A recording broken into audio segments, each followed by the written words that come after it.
हरिहर अपने परिवार के साथ जंगल से सटे एक छोटे से गांव में रहता था। हरिहर जंगल से लकड़ियां काटता और शहर ले जाकर बेच आता। यही उसकी कमाई थी। एक रोज उसकी पत्नी उषा ने कहा, क्या जी, सारी उम्र लकड़ियां बेचकर ही गुजारा करेंगे क्या? दाल रोटी चल रही है ना उषा, बस उतना ही काफी है। ऐसे ही समय बीता। फिर एक रात अचानक उस जंगल में बहुत भयंकर आग लग गई। आग इतनी भयानक थी कि उस छोटे से गांव में भी फैल गई और लोगों के घरों तक में आग लग गई। सब अपनी जान बचाकर घरों से भागने लगे। घर में रखा सारा सामान जलकर खाक हो गया। अब हम कहाँ जाएंगे जी? जो 2 पैसे जोड़े थे वो भी जल गए। सारा जंगल जल गया, अब मैं लकड़ियां कहाँ से बेचूंगा? अगले दिन उन्होंने अपना घर साफ किया। घर के नाम पर अब उसमें ईंटें ही बची थी जिसमें वो रहने लगे। तभी उसका बड़ा दामाद घर आया और कहने लगा, पिताजी पैसे बचे हैं या वो भी जल गए? देखिए, मैंने जो आपको पैसे दिए थे वो किसी से ब्याज पर लिए थे, अब उसे कैसे लौटाऊंगा? और मेरा काम भी ठीक नहीं चल रहा है, तो मैं भी उसे कहाँ से दूं? नहीं बेटा, कुछ नहीं बचा, मेरे पास पैसे नहीं है। उनके पास कुछ नहीं बचा था, वो सभी भूखे थे। तभी हरिहर की बेटी सीमा की नजर अपने आंगन में बचे उस कच्चे आम के पेड़ पर जाती है। वो झट से जाती है और कुछ कच्चे आम तोड़कर ले आती है। फिर उन्हें काट कर नमक के साथ सबको खाने को देती है। वाह दीदी, ये तो बहुत स्वादिष्ट है। अब हाँ, सच में बेटी। हाँ, लेकिन इसका स्वाद और बढ़ जाता अगर हम इन कच्चे आमों के साथ मसाला लगाकर बेचे। कैसा मसाला बेटा? वही मसाला जो जीरा, धनिया, नमक, लहसुन, काली मिर्च सब पीस कर और भी कुछ विशेष तरह का सामान डालकर हम उसको बेच सकते हैं। लेकिन सामान के लिए पैसे कहाँ से आएंगे? तभी विमला अपनी साड़ी के पल्लू में छुपाए हुए 200 रुपए का नोट निकालती है। ये आखिरी नोट बचा है जो आपने मुझे कल घर खर्च के लिए दिए थे। साड़ी के पल्लू में बंधा था इसलिए बच गया। अगर सीमा का बताया हुआ काम चल निकला तो ये पैसे फिर बन जाएंगे। फिर सीमा दूसरे गांव जाकर जरूरत का सामान ले आई। फिर एक कच्चा आम काट कर उस मसाले के साथ सबको खाने को दिया। हरिहर खुशी से बोला, अरे वाह बेटी, ये तो बहुत ही स्वादिष्ट है। मैं अभी पेड़ से आम तोड़कर लाता हूँ, फिर इस मसाले के साथ हम उसे बाजार में बेचने जाएंगे। हरिहर ने आम तोड़े और मसाला लेकर बाजार में बेचने के लिए सीमा के साथ निकल गया। कच्चे मसाला आम, कच्चा मसाला आम, आइए आइए, सिर्फ 10 रुपए में, आइए आइए। कच्चे मसाला आम, कच्चा मसाला आम, आइए आइए, सिर्फ 10 रुपए में, आइए आइए। उसके मसाले की खुशबू से कुछ ही देर में लोग उसकी तरफ आने लगे और देखते ही देखते उनके सारे कच्चे आम बिक गए। दोनों जल्दी से घर आ गए। क्या हुआ जी, आप दोनों बड़े जल्दी लौट आए? अरे विमला, आज हमारे सारे आम बिक गए और ये देखो पैसे। पैसे देख सभी बहुत खुश हुए। अगले दिन हरिहर फिर से कच्चे आम और मसाला लेकर बेचने निकल गया। हरिहर जहाँ बाजार जाकर कच्चे मसाला आम बेचने लगा तो वहीं सीमा दूसरे गांव जाकर मसाले वाले कच्चे आम बेचने लगी। कुछ ही दिनों में उन्होंने ठीक ठाक पैसे जोड़ लिए। धीरे धीरे सीमा मसाले वाले आम के साथ साथ आम पापड़ भी बनाकर बेचने लगी, जिससे उसकी कमाई और भी बढ़ गई। एक रोज, ये लो बाबा पैसे, अब जीजा जी के पैसे उन्हें लौटा दीजिए। और बाबा, अब मैं ठेले को एक बहुत बड़ी दुकान में बदलने वाली हूँ। तभी उनके दरवाजे पर एक लड़का आया। जी, कच्चे आम का मसाला वाली का घर यही है क्या? जी कहिए, मैं ही कच्चे आम मसाले वाली हूँ। देखिए, मेरे यहाँ पैकिंग का काम होता है। सामान लेकर मैं उसे पैक करवाता हूँ और बाजार में बेचता हूँ। इसलिए मुझे तुमसे 200 आम पापड़ और 100 कच्चे आम के मसाले के पैकेट चाहिए। हाँ हाँ, मैं तैयार हूँ। फिर कब आऊँ मैं लेने? 10 दिन तो लगेंगे। 10 दिन के अंदर सीमा ने कच्चे आम का मसाला और 200 पैकेट आम पापड़ बनाकर दे दिए। अमित ने उसे बाजार में बेचा तो उसका काम खूब चलने लगा। उसने सीमा को और भी ऑर्डर देना शुरू कर दिया, जिससे उन्हें खूब कमाई होने लगी। अब दोनों अपने काम में खूब पैसे कमाने लगे। फिर एक रोज, मैं जानता हूँ सीमा, तुमने अपने जीवन में बहुत संघर्ष किया है, लेकिन अब मैं तुमसे शादी करके तुम्हारे सारे दुख दूर करना चाहता हूँ। क्या तुम मुझसे शादी करोगी? ये सुनकर सीमा ने झट से हाँ कर दी और दोनों सदा सदा के लिए एक दूसरे के हो गए।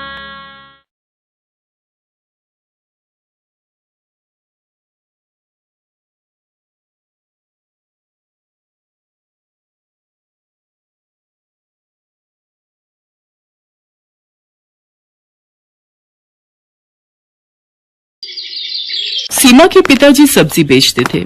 उनकी तबीयत अक्सर खराब रहा करती थी। इस कारण शाम के समय सीमा उनका काम संभाल लेती थी। एक दिन वो सब्जी बेच रही थी। एक लड़का गौरव उसके ठेले पर आया। गौरव का उस पर दिल आ गया। उसने मन ही मन सोचा कि कितनी प्यारी सी लड़की है, काश ऐसी लड़की मेरी जीवन साथी हो। क्या सोच रहे हो, कुछ चाहिए क्या? ओ हाँ, वो मैं भूल गया था। आधा किलो पालक और आधा किलो आलू चाहिए। सीमा ने सब्जी तौल कर रख दी। अब तो गौरव रोज सीमा को देखने के बहाने से सब्जी खरीदने आने लगा। एक दिन सीमा के पिताजी से गौरव ने कहा, मैं आपकी बेटी को बहुत पसंद करता हूँ और उससे शादी करना चाहता हूँ। क्या काम करते हो? पढ़ा लिखा हूँ लेकिन अभी बेरोजगार हूँ, नौकरी ढूंढ रहा हूँ, गरीब हूँ, लेकिन आपकी बेटी को पलकों पर बिठा के रखूंगा। मुझे आपकी बेटी के अलावा कुछ नहीं चाहिए। गरीब आदमी के लिए बिना दहेज दिए बेटी का हाथ किसी के हाथ में देना बहुत बड़ी बात थी, इसलिए उन्होंने शादी के लिए हाँ कर दी। साधारण तरीके से गौरव और सीमा की शादी हो गई। आओ बहू, हमारे घर में तुम्हारा स्वागत है। सीमा ने चारों तरफ देखा। गौरव का घर ज्यादा बड़ा तो नहीं था, मगर हाँ, उसके घर से अच्छा था। उसने सरला के पैर छुए तो सरला ने ढेरों आशीर्वाद दिए। कुछ दिनों बाद गौरव को एक प्राइवेट नौकरी मिल गई, लेकिन कुछ ही महीनों बाद वो छूट गई। ऐसे कैसे काम चलेगा गौरव? कुछ काम तो करना ही पड़ेगा। बोलो क्या करूं सीमा? है पकौड़े तलूं? डिग्रियां लेकर भी कोई जॉब नहीं मिल रही, और जो मिलती है महीने 2 महीने बाद छूट जाती है। बहू, जमा जोड़ा सब खत्म हो चुका है। इसकी नौकरी से भी क्या गुजारा है? इतने खर्चे हैं गृहस्थी के, ये भी बेचारा क्या करे। जानती हूँ माँ जी, ये भी परेशान है, लेकिन अगर ज्यादा नहीं तो थोड़े पैसों में ही कर ले। साग सब्जी का तो खर्चा निकल ही आएगा। कुछ दिनों बाद गौरव को जॉब मिल गई, लेकिन सैलरी केवल 8,000 रुपए थी। इस समय पैसों की बहुत जरूरत थी, इसलिए उसने हाँ कर दी। बहू, आज खाने में क्या बनाया है? कुछ नहीं माँ जी, घर में कोई सब्जी नहीं है। मैं सोच रही थी कि मैं घर आऊँ, पापा 2-4 दिन की सब्जी तो रखी देंगे हमारे लिए। नहीं बहू, ऐसे अच्छा नहीं लगता। वैसे भी क्या कहेंगे कि खर्चा खत्म हो जाता है तो बेटी को हमारे यहाँ भेज देते हैं साग सब्जी लेने। ठीक है तो माँ जी, रोटी बना दी है, मेरी मम्मी ने थोड़ा अचार दिया था, उसी से खा लेंगे। वैसे भी सब्जी के लिए पैसे नहीं है। गौरव की सैलरी भी महीने के आखिर में मिलेगी। सीमा ने खाना परोस दिया, थाली में रोटी और अचार रख दिया। अरे आज तुमने सब्जी नहीं बनाई है क्या? सब्जी के लिए पैसे नहीं है गौरव, कुछ दिन अचार से ही खानी पड़ेगी रोटी। बहू, ये अचार तो बहुत ही लाजवाब है। ये किसने बनाया? मेरी मम्मी बनाती है माँ जी, वैसे मैं भी बना लेती हूँ। आपकी सैलरी मिल जाए तो तुम भी ये अचार जरूर बनाना, सच में बहुत बढ़िया लग रहा है। मेरी मम्मी कहती है अगर एक समय को सब्जी ना मिले तो अचार से रोटी खाई जा सकती है। अरे बहू, इतना स्वादिष्ट अचार मिले तो मैं हर समय अचार के साथ ही रोटी खाऊं। उसके कुछ दिनों बाद सीमा अपनी सास से कहती है, माँ जी, कुछ नींबू रखे थे, मैंने उनका अचार बनाया है, जरा ये भी चख कर बताओ।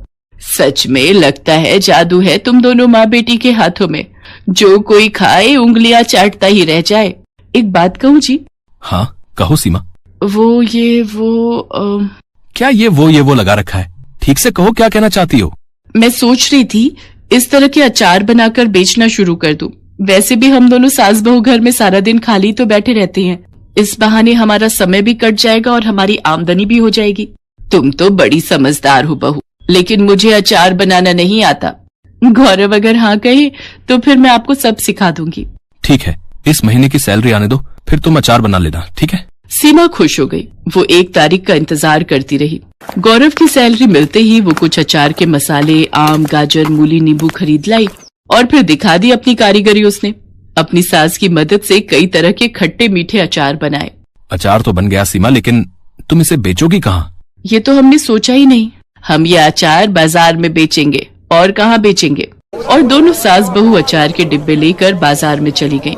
अचार ले लो, अचार, आम का लो, नींबू का लो, गाजर मूली का लो। तभी एक औरत उनके पास आती है और कहती है, बहन जी कैसे दिया ये अचार? 80 रुपए किलो है। ये तो बहुत सस्ता है, 30 रुपए किलो तो आम ही हो रहे। इसकी तो खुशबू से ही मुंह में पानी आ रहा है, पता नहीं खाने में कैसा होगा। पहले चख कर देखिए फिर खरीदिए।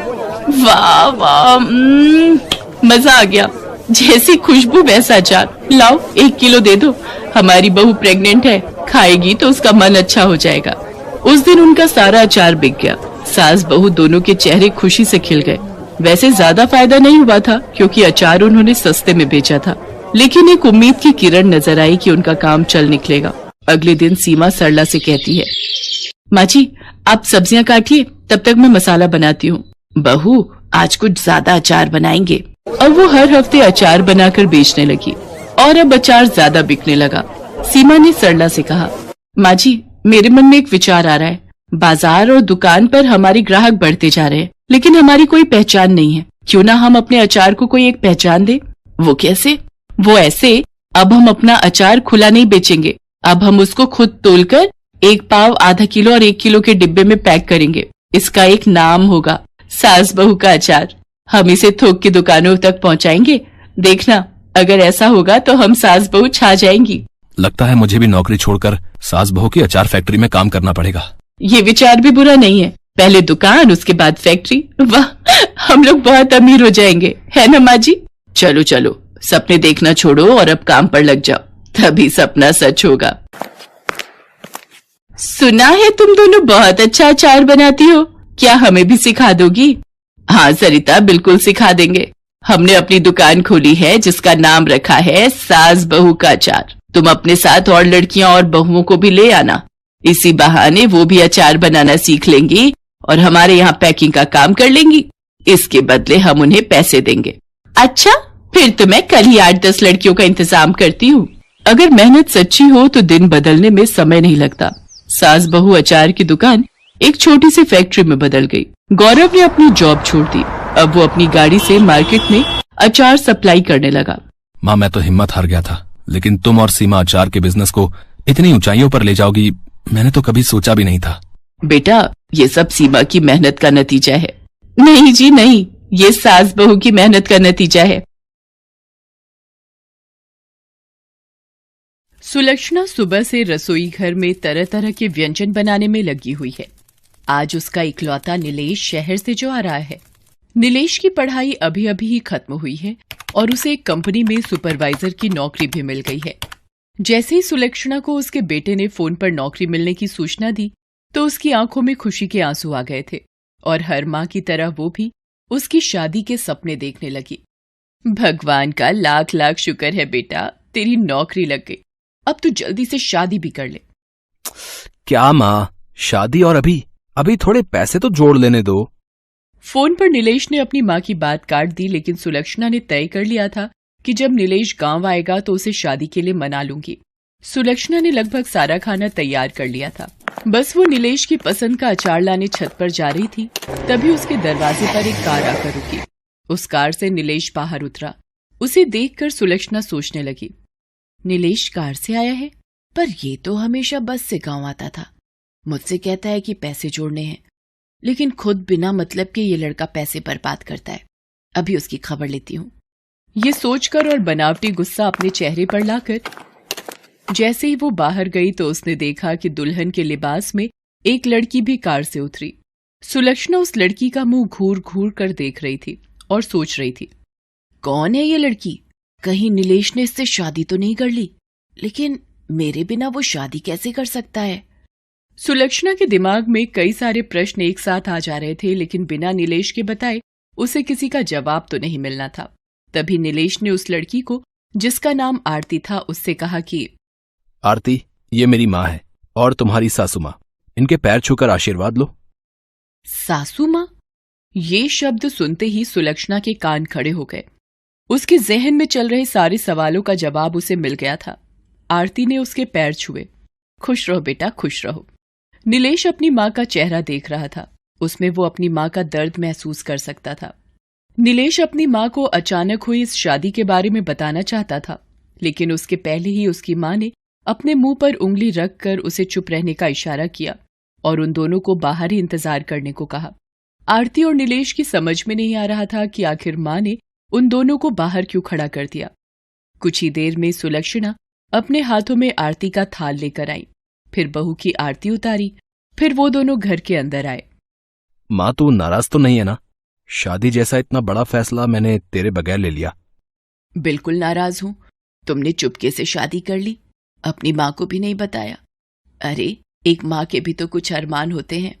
वो माँ जी, तुझसे कोई नाराजगी नहीं है बेटी, बस इस नालायक से है। सुलक्षणा की बात को सुनकर आरती का मन थोड़ा शांत हुआ। उसके बाद उन दोनों ने अपनी कहानी बतानी शुरू की। दोनों एक दूसरे को कॉलेज के समय से ही प्यार करते थे। कॉलेज खत्म होने के बाद नौकरी मिलते ही उन्होंने शादी करने का तय किया था। नीलेश को नौकरी मिल भी गई। आरती ने नीलेश के बारे में अपने घर में बताया, लेकिन उसके अमीर पिता ये सब सुनकर आग बबूला हो गए और उन्होंने आरती की जबरदस्ती शादी का प्लान बनाया। वो तो ऐन वक्त पर आरती घर से भाग गई, नहीं तो वो उसकी शादी कर देते थे। माँ जी, इसीलिए हमें इस तरह से शादी करनी पड़ी।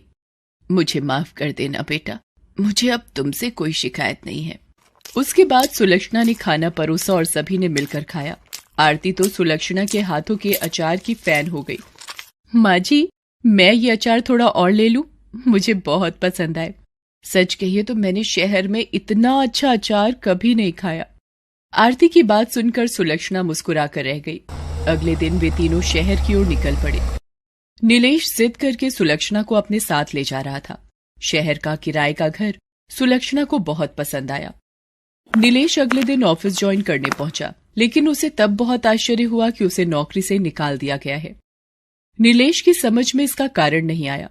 उसने दूसरी जगहों पर भी नौकरी की कोशिश शुरू कर दी, लेकिन उसे नौकरी नहीं मिली। दिन हफ्ते में बदले और हफ्ते महीने में, लेकिन उसकी नौकरी कहीं नहीं लगी। अब तो उसकी सारी जमा पूंजी भी खत्म हो गई थी। मकान मालिक बार बार किराए के लिए तकादा कर रहा था और इस बार तो उसने फाइनल बोल दिया था कि अगर इस महीने की 30 तारीख तक किराए के पूरे पैसे नहीं दिए तो तुम लोगों को घर से बाहर निकाल कर सारा सामान बाहर फेंक दूंगा। हाँ, असल में ये आरती के पिता के रसूख का ही परिणाम था कि नीलेश की नौकरी भी गई और उसे कहीं नई नौकरी भी नहीं मिल रही थी। अब आरती ने शादी तो कर ली थी, इसलिए वो इसमें कुछ कर तो नहीं सकते थे, लेकिन वो ये चाहते थे कि ये मुसीबतें आरती और नीलेश के रिश्ते में दरार ले आएं और आरती उनके पास वापस चली आए। और ऐसा होने भी लगा था। नौकरी न मिलने के कारण नीलेश परेशान रहने लगा था और इसी परेशानी में वो आरती को जली कटी सुना देता। एक दिन तो वो शराब पीकर घर आया। जब सुलक्षणा और आरती ने इसका विरोध किया तो अब इंसान अपनी मर्जी से थोड़ा एंजॉय भी नहीं कर सकता है? हद है ये तो। मुझे ऐसी गुलामी पसंद नहीं है। ना तो आरती ने नीलेश की बात का कोई जवाब दिया और ना ही सुलक्षणा ने, क्योंकि उन्हें पता था कि नीलेश इस समय बहुत परेशान है। लेकिन एक दिन बातों बातों में आरती ने सुलक्षणा से कहा कि माँ जी, नीलेश को नौकरी नहीं मिल रही है, क्यों ना हम कुछ अपना ही काम शुरू करें? अपना? लेकिन अपना क्या? माँ जी, मुझे याद है जब मैं पहली बार आपके घर गई थी तो आपने मुझे अपने हाथ का बना अचार खिलाया था, जिसकी तारीफ करते मैं नहीं थक रही थी। क्यों ना हम वो काम शुरू करें? अगले दिन उन दोनों ने ये आइडिया नीलेश को भी दिया, लेकिन नीलेश ने उसमें कोई इंटरेस्ट नहीं दिखाया। आरती की माँ के पास बहुत पुरानी पायल पड़ी थी। उसने वो पायल बेच दी और अचार के लिए जरूरी सामान खरीद लाई। अचार बनकर तैयार हो गया। फिर दोनों सास बहू उसे बेचने निकल पड़े। किस्मत ने ऐसा साथ दिया कि अचार हाथों हाथ बिक गया और इतने पैसे आ गए कि वो घर का किराया भी दे सकते थे और नए अचार भी बना सकते थे। नीलेश, जो पहले इस काम में बिल्कुल भी इंटरेस्ट नहीं दिखा रहा था, अब उसे अपने व्यवहार और गलती पर अफसोस होने लगा। बेटा, जीवन परीक्षा का नाम है। जब तक हम जीवित हैं, ये परीक्षा लेती है। इसका ये मतलब नहीं कि हम परेशान हो जाएं, दुख में हमेशा बैठे रहें, आंसू बहाते रहें, शराब पीना शुरू कर दें। जब तुम बहुत छोटे थे तब तुम्हारे पिताजी का देहांत हो गया था। मुझ पर मुसीबतों का पहाड़ टूट पड़ा था, लेकिन मैं हारी नहीं, खूब लड़ी परिस्थितियों से। आरती इतने अमीर घर से आई है, फिर भी वो तो दे रही है ना तेरा साथ इस बुरे वक्त में। हम सभी को परिस्थितियों से लड़ना होगा, तभी हमारी जीत होगी। धीरे धीरे उनके अचार की चर्चा सब जगह होने लगी। माँ जी, आपके अचार ने मार्केट में कमाल कर दिया है। जिसे देखो वो आपके अचार की चर्चा कर रहा है। आरती, जिस हिसाब से मार्केट में डिमांड बढ़ रही है ना, मुझे लगता है कि हमें कुछ लोगों को काम पर रखना होगा और शायद एक दुकान भी लेनी पड़े। उन्होंने दुकान भी किराए पर ली और कुछ लोगों को किराए पर भी रखा। सफलता का ये सिलसिला चलता ही रहा। 1 साल के भीतर उन्होंने अचार बनाने की एक फैक्ट्री भी शुरू कर दी। अब उसकी फैक्ट्री में अचार बनने लगे। उन्होंने अपने अचार के ब्रांड का नाम रखा अचार वाली। ये सब कुछ एक सपने की तरह लग रहा है ना नीलेश? अगर माँ नहीं होती तो ये सब कैसे संभव हो पाता? माँ ने कुछ नहीं किया, ये सब तुम लोगों की मेहनत और ईश्वर की कृपा का परिणाम है। आज अचार वाली और उनके अचार की चर्चा देश से लेकर विदेश में है। सुलक्षणा के हुनर ने तो उसके परिवार की किस्मत को तो बदला ही, उसकी फैक्ट्री से जुड़े हजारों परिवार का भाग्य भी बदला।